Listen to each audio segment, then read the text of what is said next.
கர்த்தருடைய பரிசுத்த நாமத்திற்கு ஸ்தோத்திரம். நீங்கள் கொலோசியர் 3வது அதிகாரம் முதல் வசனத்துடைய செகண்ட் பார்ட்டை தியானிக்க இருக்கிறோம். ஜெபத்தோடு இந்த செய்திக்குள்ளே கடந்து செல்லும். தானே நான் மைகள் எனக்கு செய்தீர் பாடி நான்றே சொல்வேன், நான் பாடி நான்றே சொல்வேன். நன்றே ராஜா, நன்றே ராஜா, நன்றே ராஜா, இயேசு ராஜா, நன்றே ராஜா, நன்றே ராஜா, நன்றே ராஜா, இயேசு ராஜா. தாழ்மையில் இருந்தேன், தயவாய் நினைத்தீர், தேவானே உம்மை துதிப்பேன்.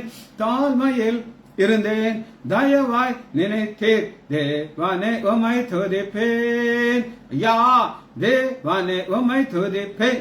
ஹோபரபா ஹோபரபா ஹோபரபரா ஹோபரபா ஹோபரபரா ரிக ரிக ரக ரிக ரரரா.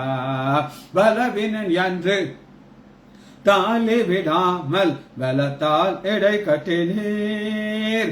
பலவீனன் என்று தாலி விடாமல் பலத்தால் இடை கட்டினீர். ஐயா பலத்தால் இடை கட்டினீர். கரவா கரவா கரவரா கரவா கரவரா கரவரா. பாவத்தினாலே மறித்து போயிருந்தேன், கிருபையால் ரட்சித்தீரே. பாவத்தினாலே மறித்து போயிருந்தேன், கிருபையால் ரட்சித்தீரே. ஐயா கிருபையால் ரட்சித்தீரே. உமாராரா உமாராரா உமாராரா பரவா பரவரா கனகர கனகரரா. பாவங்கள் போக்கி சாபங்கள் நீக்கி பூரண சுகமாக்கினீர். ஆமென். பாவங்கள் போக்கி சாபங்கள் நீக்கி பூரண சுகமாக்கினீர். ஐயா பூரண சுகமாக்கினீர்.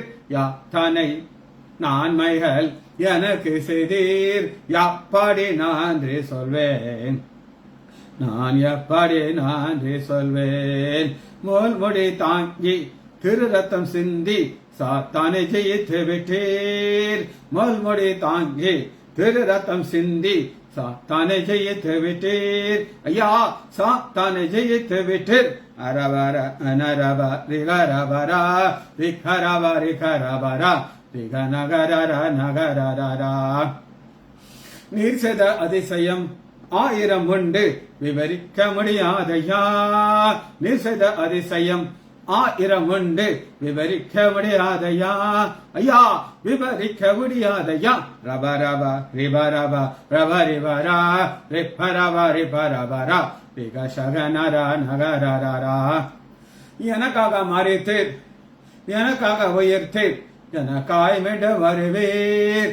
எனக்காக மறித்தீர், எனக்காக உயிர்த்தீர், எனக்காய் மீண்டும் வருவீர். ஐயா எனக்காய் மீண்டும் வருவீர்.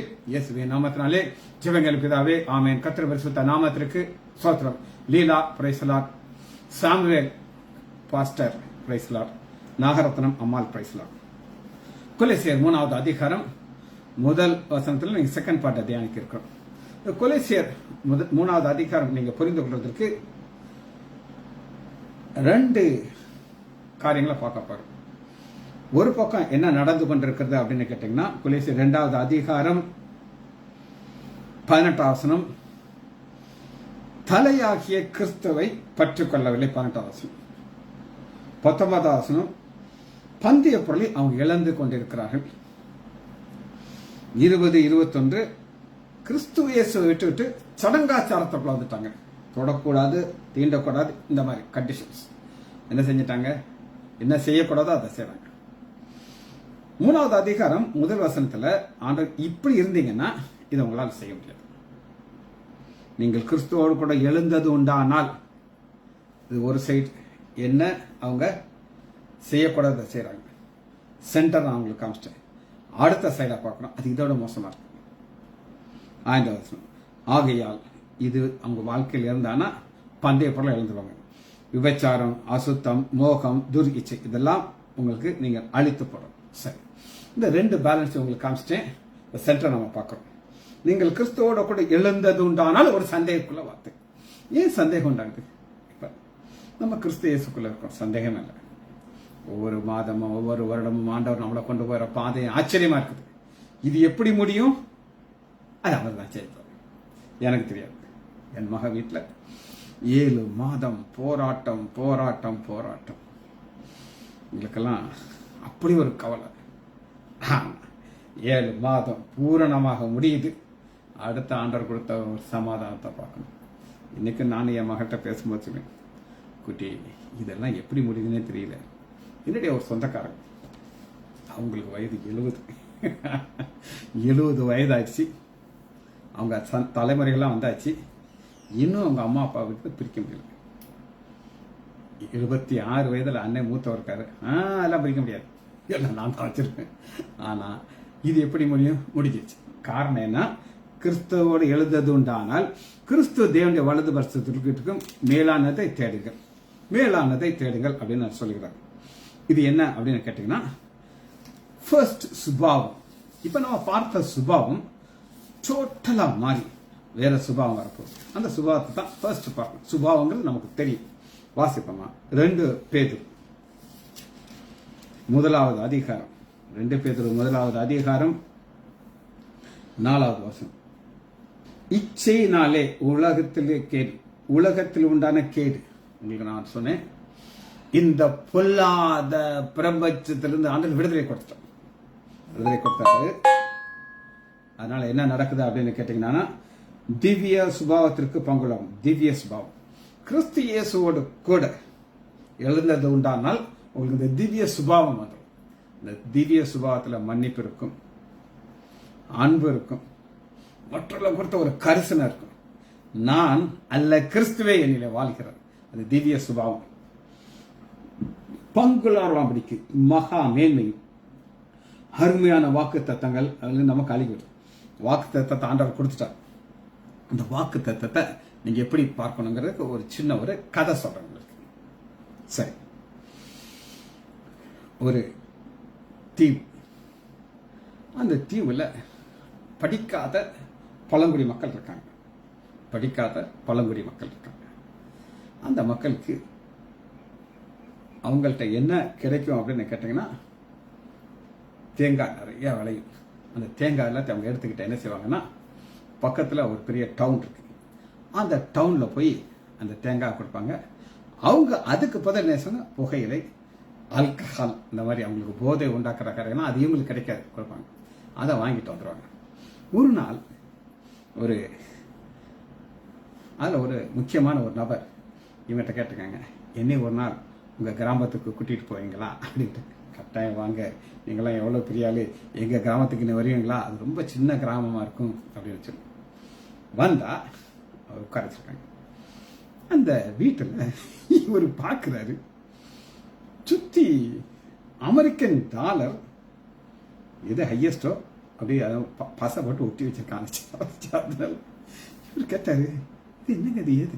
ஐயா, இது ஒரு பேப்பருங்க, இது ஒரு பேப்பருங்க. உங்களுக்கு ஏது?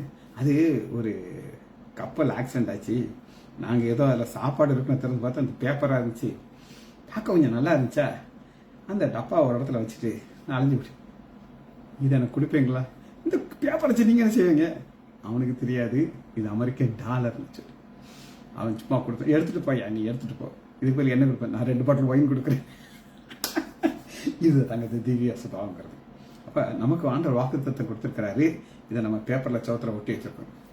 அவன் டாலர் ஒட்டி வச்சான், இன்னைக்கு நம்ம அநேக கார்டுகளை ஒட்டி வச்சிருப்போம். சரி, இது பிரயோஜனம் கிடையாது. இதனால என்ன நடக்க போதுன்னா, ஒரு ஜட்ஜ்மெண்ட் வரப்போகுது. 2 பேர் 2வது அதிகாரம் 9வது வசனத்துல 2 கூட்டத்தார் அவங்களுக்கு காமிச்சு. ஒரு கூட்டத்தார் உலகத்தின் வழிபாடுல இருக்கிறாங்க. 2 பேர் 2வது அதிகாரம் 9வது வசனம், கர்த்தர் தேவ பக்தி உள்ளவர்களை சோதனையிலிருந்து ரட்சிக்கும். ஆண்டவர் கிரியை செய்து கொண்டே இருக்கிறார். என்ன கிரியை செய்து கொண்டிருக்கிறார்? சோதனையிலிருந்து ரட்சிக்கிறது. இன்னைக்கு மாலையில் ஈவினிங், வியாழக்கிழமை திங்கள் வியாழம் நான் ஈவினிங் ஒரு செய்தி கொடுப்பேன். இன்னைக்கு ஆபிரகாமுடைய வாழ்க்கையை குறித்து ஒரு ஆழமான செய்தியை உங்களுக்கு நான் சொல்ல இருக்கிறேன். அது எதற்காக அப்படின்னு கேட்டீங்கன்னா, சோதனையிலிருந்து ரட்சிக்க. ஆபிரகாம் விக்கிரத்தின் ஆராதிலிருந்து அவர் ஆண்டவரை தூக்கி எடுக்கிறாங்க. இது என்னன்றதை நான் உங்களுக்கு காட்டுறேன். தேவ பக்தியில் இது ஒரு பக்கம் ஆண்டவர் செய்து கொண்டே இருக்கிறார். அடுத்த பக்கம் என்ன செய்யறாருன்னா, அக்கிரமக்காரரை ஆக்னி நமக்காக நீதி. அப்ப ஒரு பக்கம் ஜட்ஜ்மெண்ட், ஒரு பக்கம் ஆண்டோடைய ஆசீர்வாதம். இது ரெண்டுமே சேர்ந்தே போயிட்டு இருக்கு. ஒரு வசனத்தை திரும்ப நம்ம வாசிக்க போயிடும். கொலோசியர் 3வது அதிகாரம் 1 வசனம்.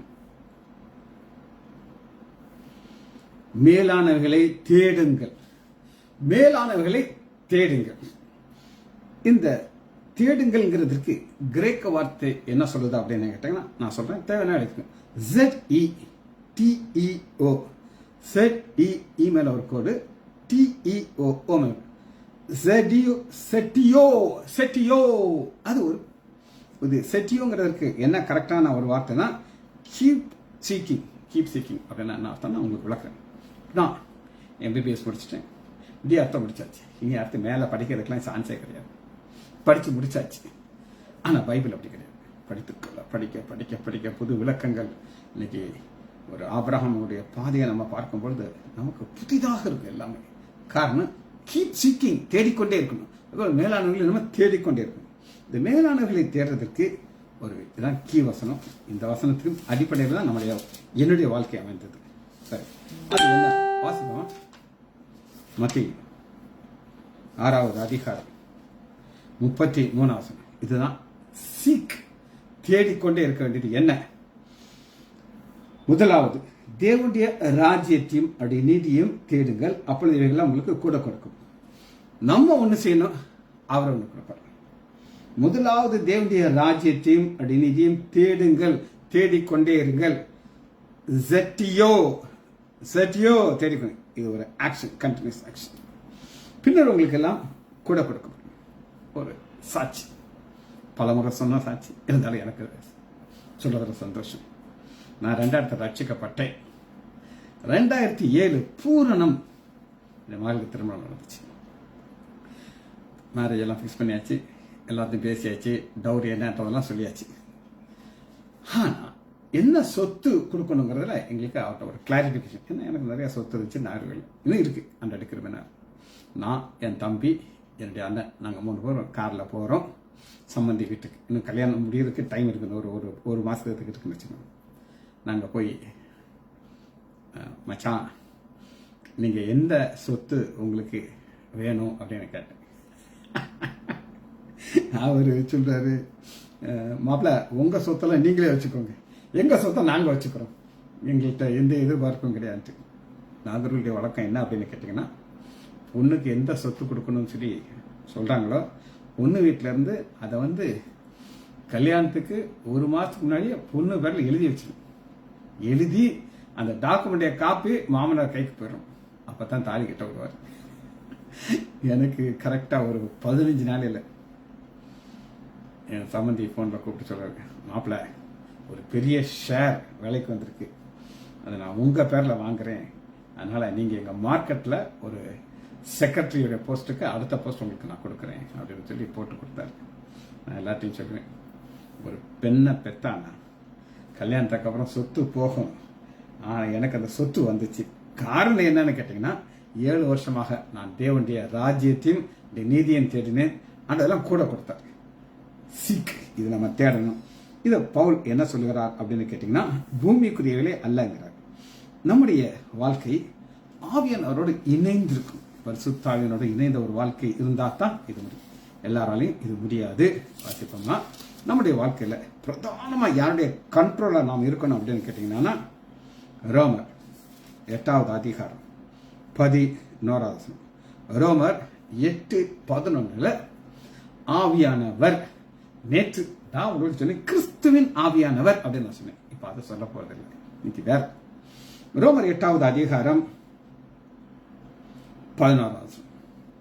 திரும்ப நான் சொல்றேன், மேலானவர்களே நம்மளை தேடணும், பூமிக்குரிய அல்ல. இது எல்லாராலும் முடியுமா? முடியாது. இதற்கு யார் தேவைன்னா, ஒரு உந்து சக்தி, ஒரு ட்ரெயின் இருக்குது, அது ஃபோர்ஸா போறதுக்கு எங்க காலத்துல என்ன இருக்குன்னா, நீராவி ஸ்ட்ரீம், அந்த கரியை அள்ளி போட்டுக்கிட்டே இருப்பாங்க. நாங்க விருதுநகர் சேரும்போது எங்க சட்டை உடம்பு எல்லாமே கரியாயிருக்கும். ஆனா அதுக்கப்புறம் டீசல் எலக்ட்ரிக்கல் ட்ரெயின்லாம் வச்சு, ஆனா அது ஃபோர்ஸ் வித்தியாசமான ஃபார்ம்ல இருக்குது. அங்கே வித்தியாசமான ஃபார்ம் நம்ம பார்க்க போறோம். ரோமர் 8வது அதிகாரம் அன்றியும் இயேசுவை மரித்தோரிலிருந்து எழுப்பினவருடைய ஆவி இது பிதாவுடைய ஆவி உங்களிலே வாசமாயிருந்தால், இயேசு கிறிஸ்து மரித்தார், உயிரோடு எழுந்தார். ஆனா அந்த ஆவி நம்மிடத்தில் இருக்கும் ஒரு எதிர்பார்ப்பு இருந்தால், கிறிஸ்துவை மரித்தொழுந்து எழுப்பினவர் பிதாவாகிய தேவனுடைய ஆவியானவர் உங்களிலே வாசமாயிருக்கிற தம்முடைய ஆவியினாலே சாவுக்கு ஏதுவான உங்கள் உயிர்களை உயிர்ப்பிப்பார். அந்த உயிர்ப்பிப்பார்ங்கிற ஒரு வார்த்தையை நல்லா மனதில் வைத்துக் கொள்ளுங்கள். அந்த மனதில் வைத்துக் கொண்டீங்கன்னா தான் நம்ம மேலானவர்களே தேட முடியும், இல்லைன்னா கீழானதான் தேட. சரி, அடுத்து பாருங்க, இதை நம்ம தொடர்ந்து தியானிக்க இருக்கிறோம். 9, தேவனுடைய ஆவி, இந்த ஆவியானவர் தான் உங்களிலே வாசமாய் இருந்தால் கிறிஸ்து உங்களோட கூட எழுந்தது உண்டானால் 3 எனக்கு பாருங்க, அந்த இருந்தா தான் நடக்கும். இருக்காருன்னா உங்களுக்கு எப்படி தெரியும்? உங்க வாழ்க்கை ஸ்டெடியா போயிட்டு இருக்கு. இன்னைக்கு காலையில 5:45 போயாச்சு. 6 மணிக்கு எங்களுக்கு வாக்குத்தத்த ஆராதனை. பாஸ்டர் அருமையான ஒரு வாழ்க்கையில் ஒரு சாட்சியை சொன்னார், சொல்லிட்டு செய்தியை சொன்னார். எங்களுக்கெல்லாம் அப்படி ஒரு சந்தோஷம். அவனுடைய அப்பத்தையும் ரசத்தையும் எடுத்துக்கொண்ட சந்தோஷம். இது எல்லாமே எப்ப முடியும் சொல்லுங்க? கிறிஸ்துவனுடைய ஆவியானவர் இருந்தால். நீங்கள் மாமிசத்திற்குட்பட்டவர்களாய் இராமல் ஆவிக்குட்பட்டவர்கள். கிறிஸ்துவின் ஆவி இல்லாதவன் அவருடைய கிறிஸ்துவின் ஆவி. இந்த கிறிஸ்துவின் ஆவி உங்களுக்கு சொன்னேன் நான், அது நமக்குள்ள இருக்கணும். இருந்தால்தான் இந்த வாழ்க்கை முடியும். சரி, இது ஒரு ஆவி. இந்த ஆவியை குறித்து நம்முடைய ஆண்டவராகிய இயேசு கிறிஸ்து ஒரு காரியத்தை சொல்லுகிறார். உங்களுக்கு இன்ன ஆவி இருக்கிறது. வாசிக்கணும், லூக்கா 9வது அதிகாரம் 52. லூக்கா 9:52, 53.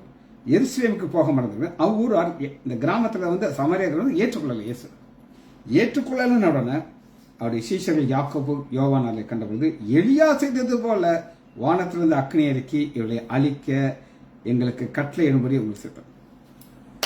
எலியாவை பிடிச்சிருந்தாங்க. ஆடாப்பாய், ஆண்டவரே நீங்க மட்டும் ஒரு கட்டளையை போடுங்க, எலியா மாதிரி நாங்க அழிச்ச விடுறோம் எல்லாத்தையும். அதுக்கு சொல்றாரு, அவர் திரும்பி பார்த்து, உங்களுக்கு இன்ன ஆவி ஒன்று அறிவீர்களா? இன்ன ஆவி ஜீவனை கொடுக்கத்தான் மனுஷகுமார் வந்தார். ஒரு சம்பவத்தை நான் உங்களுக்கு சொல்றேன்.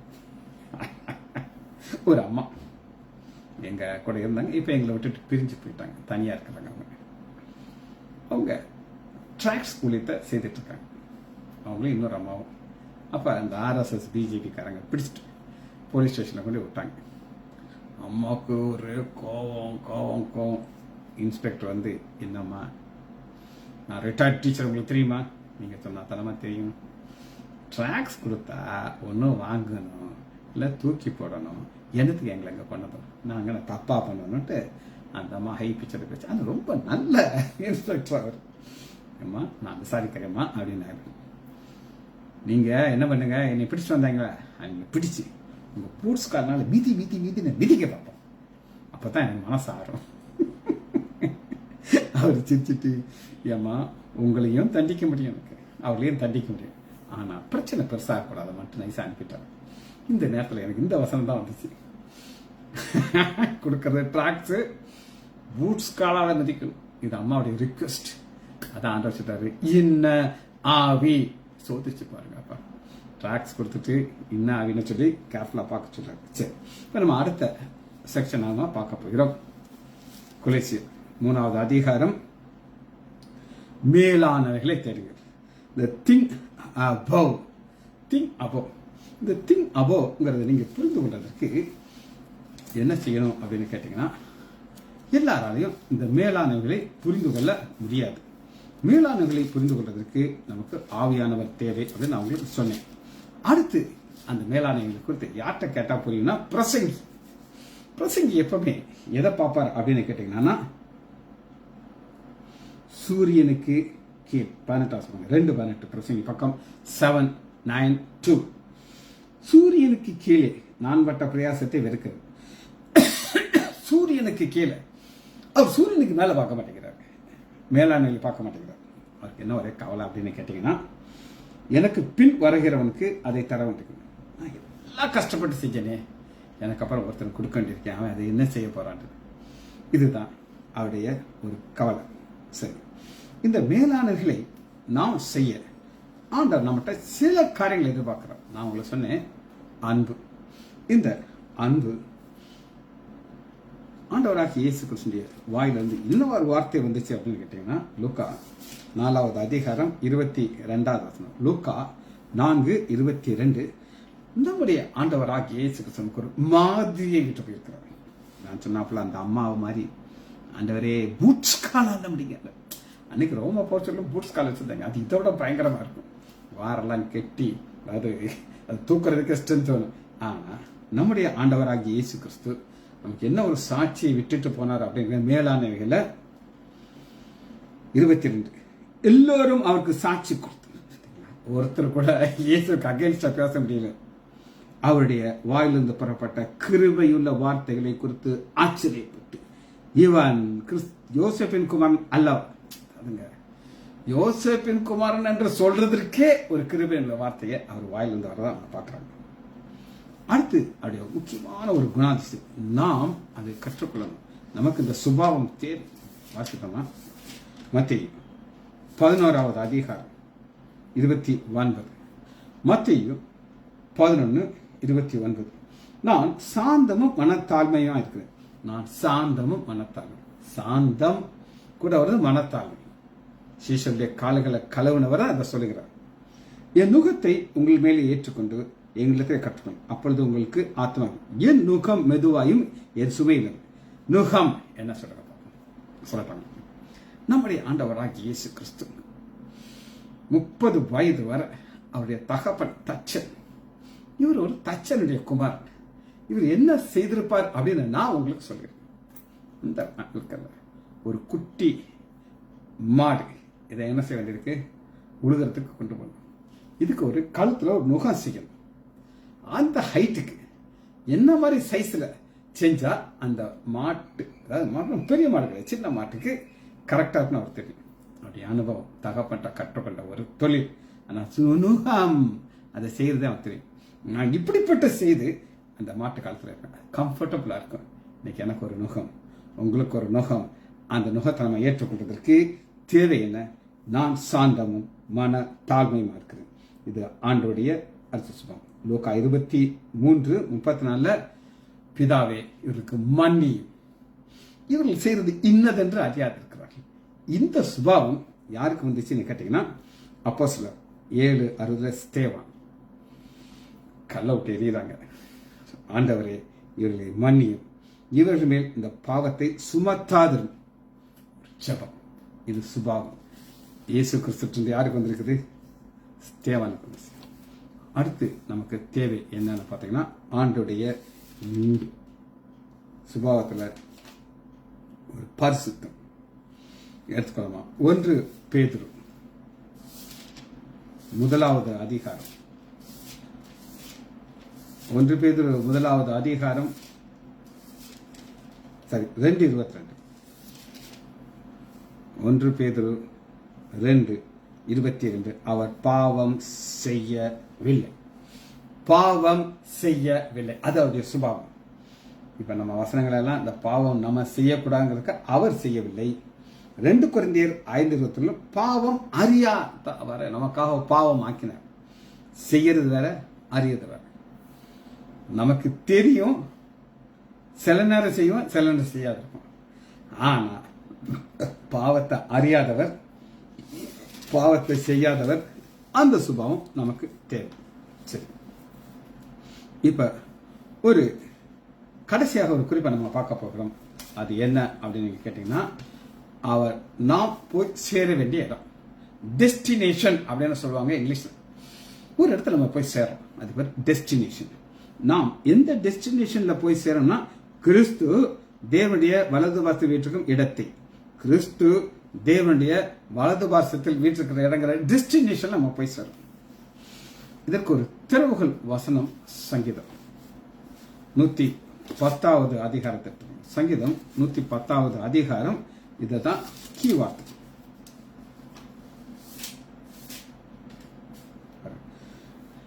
கர்த்தர் என் ஆண்டவரை நோக்கி, நான் உம்முடைய சத்துருக்களை உமக்கு பாதபடியாகும்படி நீர் என்னுடைய வலது வருஷத்தில் உட்காரும். வலது வருஷத்தில் உட்கார்றதற்கு குமாரனாகிய இயேசு கிறிஸ்து சத்துருக்களை பிதாவுக்கு பாதபடியாக போட்டுட்டு தான் அவர் உட்காரும். இதுதான் நோக்கம். வலது வருஷத்தில் உட்கார்றதற்கு இதுதான் கண்டிஷன். இத ஆண்டவராகிய இயேசு கிறிஸ்து ஒரு தீர்க்க தரிசனமாக சொல்லிட்டார். தீர்க்க தரிசனமாக நான் பிதாவுடைய வலது வருஷத்தில் உட்கார்வேன்னு சொல்லி பூமியில் இருக்கும்போதே சொல்லிட்டார். அது என்ன பாப்போமா? லூக்கா 22வது அதிகாரம் 69வது வசனத்துல இங்க ஆலோசனை சங்கத்துல நிற்கிறாங்க.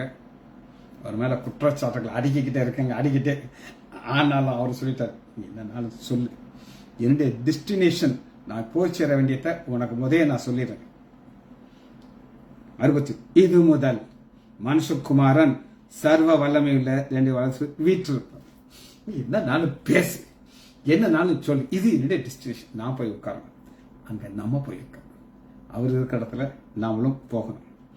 இதுதான் இது முதல். அப்போஸ்தலர் 2வது அதிகாரம்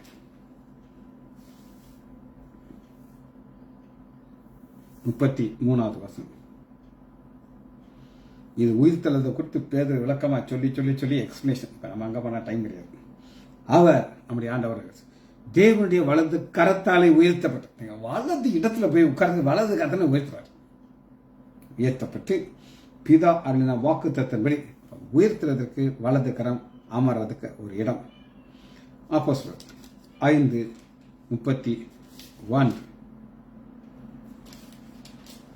5:31 ஒரு ஸ்டெப்பா நான் இஸ்ரவேலுக்கு மனம் திரும்பல, பாவ மன்னிப்பையும் அருள்வதற்காக அவரை அதிபதியாகவும் இரட்சகராகவும் தமது வலது கரத்தினாலே உயர்த்தி வலது பக்கத்தில் உட்கார வைத்தார். வலது கரம் 2 காரியத்தை செய்து வலது பக்கத்துல உட்கார வைக்கிறார். அதிபதி, இரட்சகர். ஸ்தேவான் வரும்பொழுது அப்போஸ்தலர் 7:56 இதோ வானங்கள் திறந்திருக்கிறது, மனுஷகுமாரன் தேவனுடைய வசத்தில் நிற்கிறது. 2 இடத்துல உயர்த்தி நிற்கிறார். இப்ப எதுக்காக நிற்கிறார்? முதல் ரத்த சாட்சி வருகிறார். எனக்கு ஒரு எங்க அப்பா சொல்லி கொடுத்தது. நான் ஒரு உட்காந்து பேசி பார்த்துட்டு இருக்கேன். யாராவது ஒருத்தன் ஒரு பத்திரிக்கை வச்சாங்கன்னா அப்பா சொல்றாரு, நீ எழுந்து நின்று அதை வாங்கணும் பாட்டு. ஆனால் இன்னைக்கு வர அதை நான் செய்வேன். நேற்று எங்கள் ஆலயத்திலிருந்து ஒருத்தர் பத்திரிக்கை வைக்க வந்தார். அதை வாங்கும்போது எழுந்து நின்று அதை வாங்கினேன். இது ஒரு மரியாதை. நான் உட்காந்து கொடுக்க மாட்டாரா? கொடுப்பாரு. ஆனால் நம்ம ஒரு மரியாதை செய்யறோம். அது போல நம்ம ஆண்டவராகிய இயேசு கிறிஸ்து முதல் ரத்த சாட்சி வருகிறார், எழுந்து அவரை ரிசீவ் பண்ணுகிறார். சரி, இன்னைக்கு நம்முடைய ஆண்டவராகிய இயேசு கிறிஸ்து வலதுபுறத்தில் இருந்து என்ன செய்கிறார் அப்படின்னு கேட்டீங்கன்னா, ரோமர் 8வது அதிகாரம் 34 ரோமர் 8:34 அவரே தேவனுடைய வலது வருஷத்தில் இருக்கிறவர், நிற்கிறார், உட்கார்ந்து இருக்கிறார், நமக்காக வேண்டுதல் செய்கிறவர், நமக்காக ஜெபித்துக் கொண்டிருக்கிறார். ஆனால் நம்ம அந்த வலது வருஷத்தை தேடணும். அங்க போய் அமர்றதுக்கு நம்ம முயற்சி பண்ணணும். எபேசியர் 1வது அதிகாரம் 20வது வசனம். எபேசியர் 1:20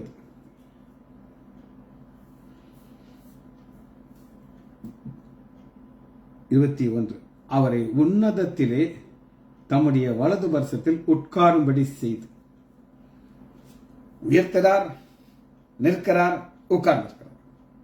எதற்காக? உயிர்த்தெழுதல். இது நமக்கு கிடைக்கக்கூடிய ஒரு பெரிய நம்பிக்கை. இது நமக்கு எப்படின்னா 2வது அதிகாரம் 7வது வசனம். எபேசியர் 2:7 கிறிஸ்துவோடு கூட நம்மை அவரோடு கூட எழுப்பி உன்னதங்களை ஒரு உட்கார வச்சுட்டாரு. நம்ம என்ன செய்யணும்னா அதை தேடணும். உட்கார வச்சாரா? உட்கார வச்சாரு. சாத்தானவளை அங்கிருந்து கீழே இலக்க பார்ப்பான். ஆனா நம்ம உட்கார்ந்த இடத்துல கண்டினியூஸா தொடர்ந்து ஓட அந்த கிருபை பாராட்டுறோம். எபிரேயர் 1வது அதிகாரம் 3வது வசனத்துல அந்த ஒரு வசனத்துல சுவிசேஷம் ஃபுல்லா முடிச்சுட்டாங்க. அருமையான வசனம் 1:3 இவர் நம்முடைய ஆண்டவராகிய இயேசு கிறிஸ்து அவருடைய பிதாவின் மகிமையின் பிரகாசம், சேம் ஈக்குவல் ஐகான். அவருடைய தன்மையின் சொல்லுவோம். நம்முடைய தன்மை வேற, அவருடைய தன்மை வேற. அவருடைய தன்மைனா பிதாவின் தன்மை தான் இயேசு கிறிஸ்துவின் தன்மை.